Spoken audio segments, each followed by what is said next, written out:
कहानी भूतों का गांव। भरतपुर गांव भारत का सबसे सुदूर और पिछड़ा गांव है।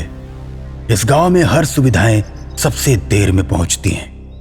सरकारी अस्पताल भी यहां से 35 किलोमीटर दूर है। जब भी कोई बीमार पड़ता तो उसे दवा के लिए 35 किलोमीटर दूर जाना पड़ता। अस्पताल जाने वाले रास्ते में बहुत ही घना जंगल पड़ता।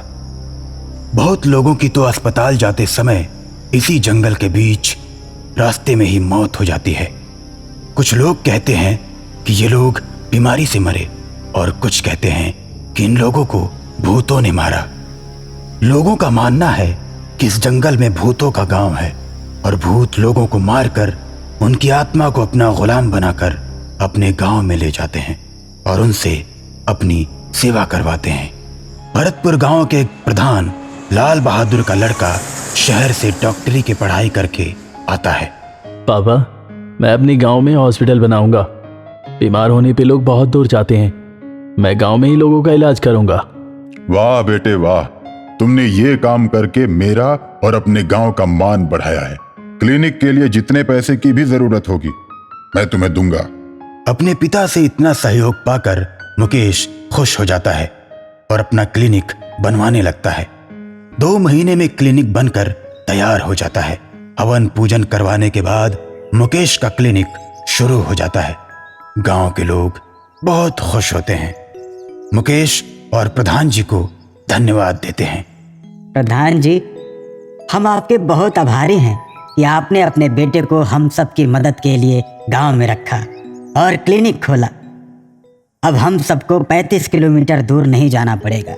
अरे ये तो मेरे बेटे की महानता है जिसने गांव के लोगों की सेवा करने का फैसला किया।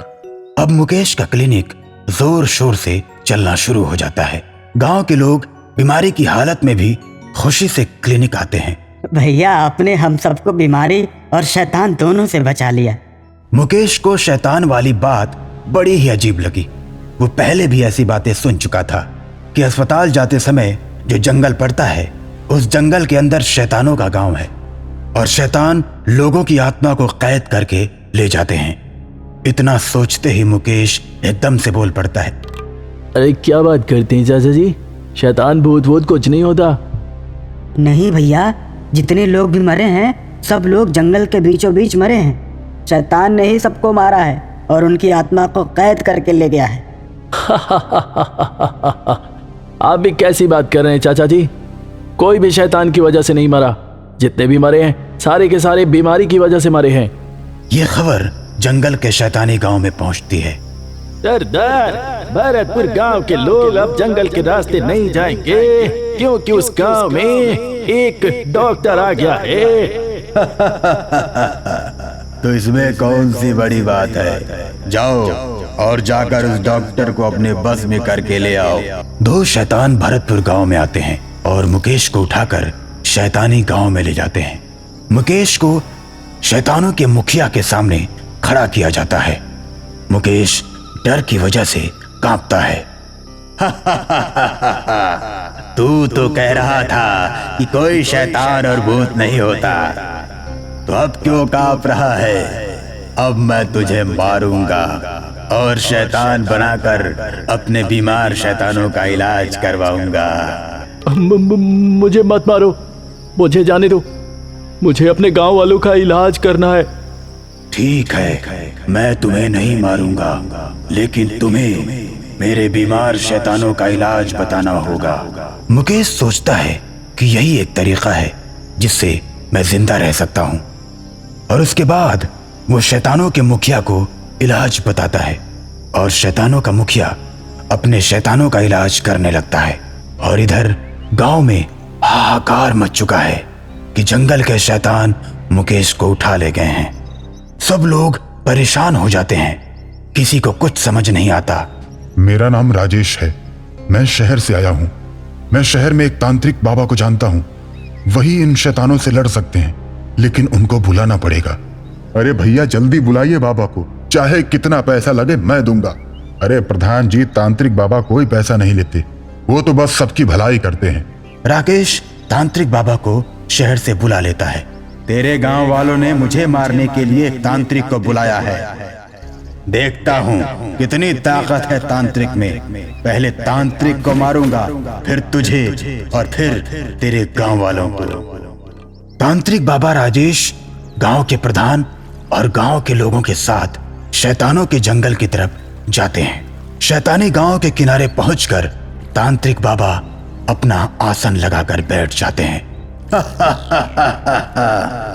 तांत्रिक, तू आ ही गया, अब तू नहीं बच पाएगा। शैतान एक बड़ा सा पत्थर तांत्रिक बाबा के ऊपर फेंकता है, लेकिन तांत्रिक बाबा को कुछ नहीं होता। उसके बाद तांत्रिक बाबा अपने कमंडल से जल लेकर मंत्र पढ़ने लगते हैं। पढ़ ले तांत्रिक, जितना चाहे मंत्र पढ़ ले, मुझे नहीं मार पाएगा। शैतान तो क्या समझता है अपने आप को, अभी तेरी औकात बताता हूं। ये ले। इतना कहकर तांत्रिक बाबा कमंडल का जल शैतान के ऊपर फेंकते हैं। जल पड़ते ही शैतान धो धो कर जलने लगता है।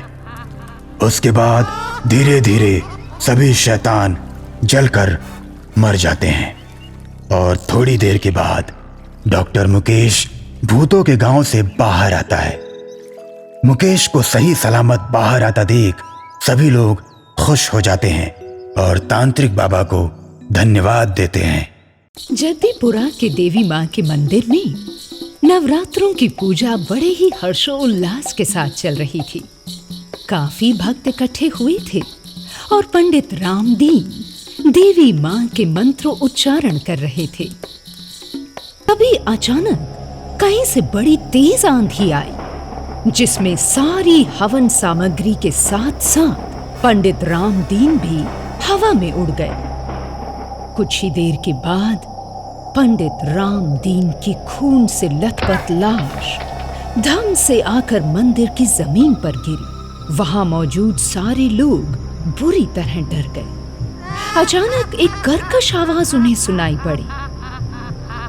मैं रावण हूँ, रावण।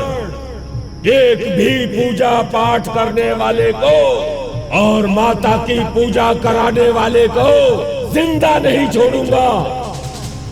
अगर तुम लोग अपनी भलाई चाहते हो तो मेरी पूजा करो, समझे? इस गांव में मेरी ही पूजा होगी। मैं ही हूं शक्तिशाली। संपूर्ण विश्व में मेरे नाम का डंका बजता है।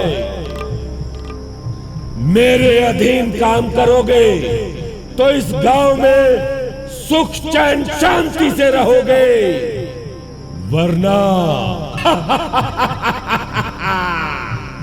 सबको मार डालूंगा। मेरा नाम रावण है, रावण। उसकी यह आवाज सुनकर जद्दीपुरा के सारे लोग बुरी तरह से घबरा गए। वो करे तो करे क्या? अब तो उसके भय से उस गांव में लोग रावण की पूजा भी करने लगे, जिसे देखकर 18 साल का मोहन बोला, अरे भाई, अब राक्षस रावण के डर से आप लोग उसकी पूजा करने लगे हो, और वो भी माता रानी की पूजा छोड़कर। कितना बड़ा पाप कर रहे हो तुम। जानते भी हो तुम लोग क्या कर रहे हो, कैसा अनर्थ कर रहे हो।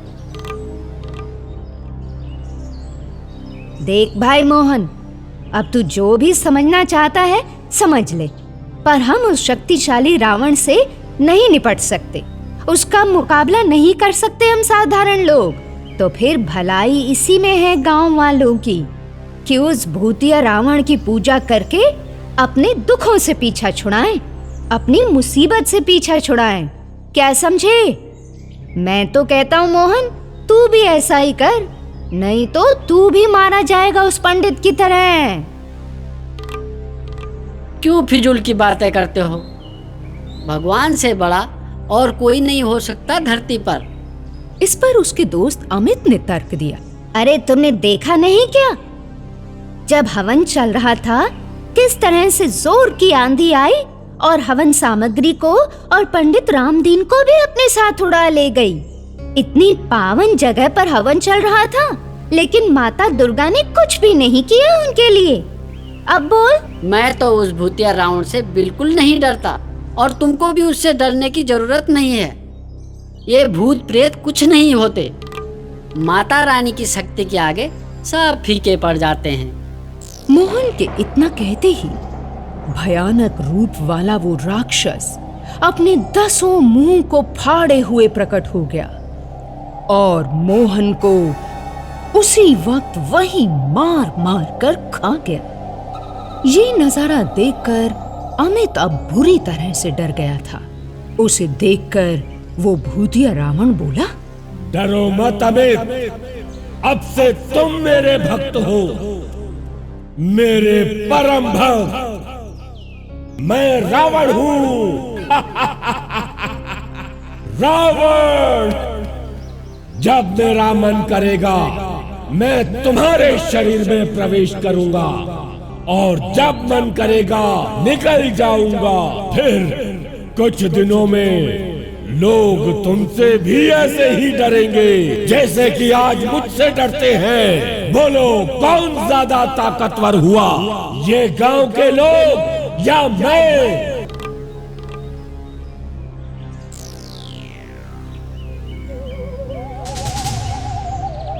अब अमित अपने शरीर में से रावण की आत्मा को निकालने के लिए एक और मंदिर में गया जहां पर माता रानी की भेंटें गाई जा रही थी।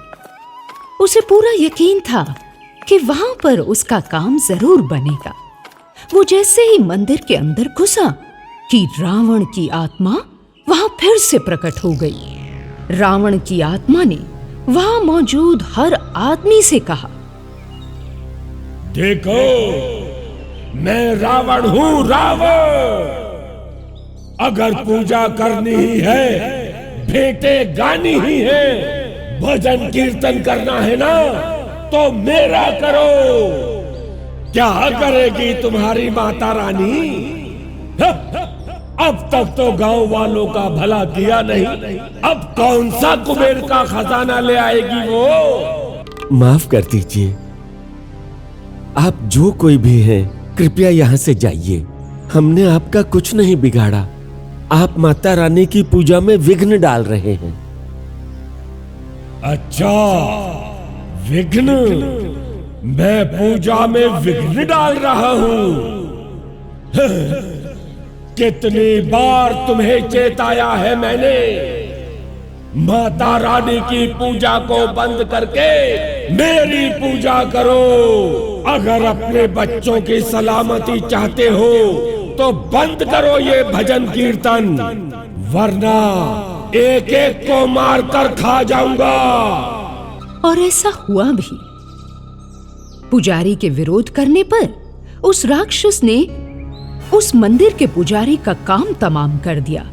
फिर जैसे ही अमित मंदिर के बाहर आया, वो धीरे धीरे अपने असली रूप में आया।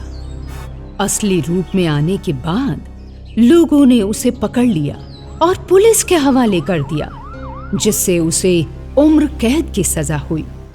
अब वो एक कैदी के रूप में सिटी जेल में सजा काट रहा था। वहां मौजूद एक दूसरे कैदी ने उससे कहा, नया नया कैदी आया है, हैं? पुजारी का खून करके आया है? अबे यार, क्या पड़ी थी तुझे खून करने की?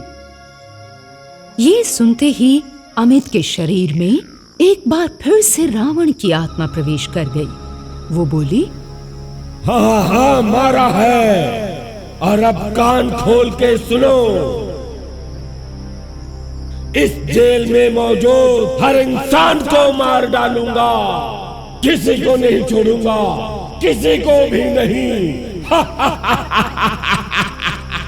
मेरा नाम रावण है, रावण। ऐसा कहकर उसने मौजूद वहां सारे लोगों को मार दिया। उसके 10 मुंह से भयंकर आग की लपटें उठ रही थी, जिसमें सारा का सारा सिटी जेल जलकर राख हो गया। गांव में रोज ऐसी घटनाएं अब आम हो चली थी, जिससे अमित के घर वाले बेहद परेशान थे। वो एक ऐसे तांत्रिक की तलाश में थे जिससे अमित को मुक्ति मिले और उस राक्षस रावण का भी काम तमाम हो जाए। फिर कुछ दिनों की तलाश के बाद उन्हें शिव जी का एक भक्त मलंग तांत्रिक बाबा मिला, जिसने उन्हें गांव की सारी स्थिति वहीं बैठे बैठे बता दी। उसने कहा कि जद्दीपुरा गांव में ये रावण राक्षस जब तक है तब तक ना अमित का भला हो सकता है और ना ही गांव वालों का। उसने फौरन देवी मां की पूजा की तैयारी करी और फिर कहा, दशहरे का दिन, विजयदशमी का दिन अति पवित्र दिन है। ये त्याग और तप का दिन है। यही दिन उत्तम है रावण को उसके असली लोक में भेजने का। मुझे मेरे लोक में भेजोगे? रावण को रावण के लोक में भेजोगे? इसके बाद तांत्रिक ने अपने हाथ में पवित्र जल लेकर अमित के ऊपर छींटे मारे। पवित्र मंत्रोच्चारण की शक्ति से उस रावण की आत्मा को कैद कर लिया, जिससे वो छटपटाकर इधर उधर भागने लगी और फिर अंततः रावण के पुतले में जाकर धूम धूम कर जल उठी। उसके बाद तो गांव के लोगों ने चैन की सांस ली और दशहरा